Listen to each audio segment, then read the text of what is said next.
All right, as we've been discussing all morning long, one of Israel's stated goals for its current offensive is destroying Iran's ability to build a nuclear bomb. So far, attacks have targeted Iran's above-ground facilities. But one of the sites Israel views as critical is to destroy, that they want to destroy, is hundreds of feet underground. Retired U.S. Army Lieutenant Colonel Charlie Faint explains why destroying the underground facility is a key mission for Israel and what tools could help. He's also the managing editor for the Modern War Institute at West Point.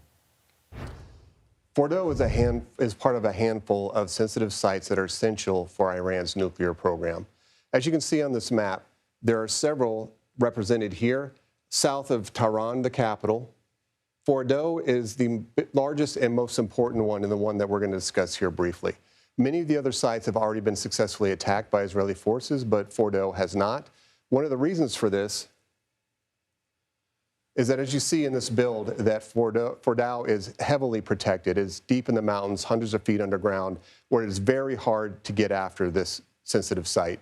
This one in particular has been declared by the Israelis from the prime minister on down as essential to taking out as part of Israel's strategic war aims. So we suspect that we'll see some type of action on this in the very near future.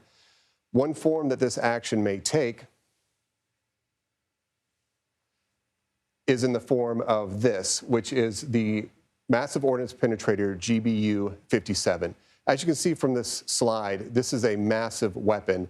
It's 30,000 pounds, it's more than 20 feet long, and it's designed to go into a target and blow it up from the inside versus surface bombs, which hit the surface and blow outward. This one's designed to go deep into the ground and explode out.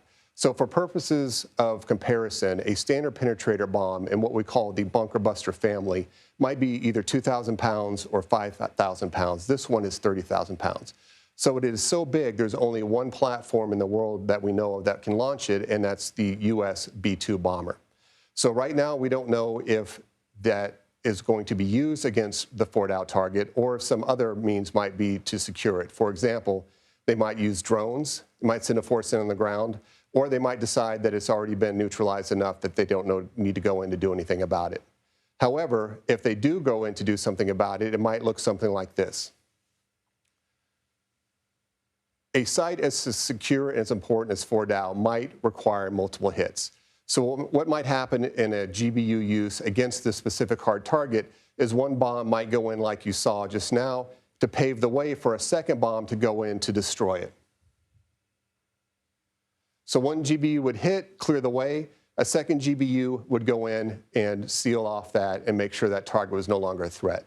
The reason this site is so important, and everyone needs to understand this, is because of what it contributes to Iran's nuclear program.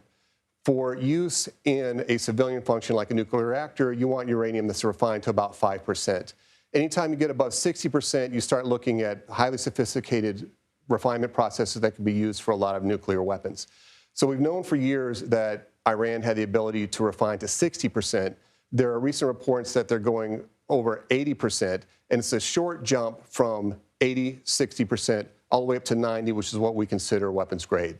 So the suspicion that Iran might soon have a breakout capability to build and then employ nuclear weapons is why this is so important, why we expect we'll see some type of action against Fordo in the very near future.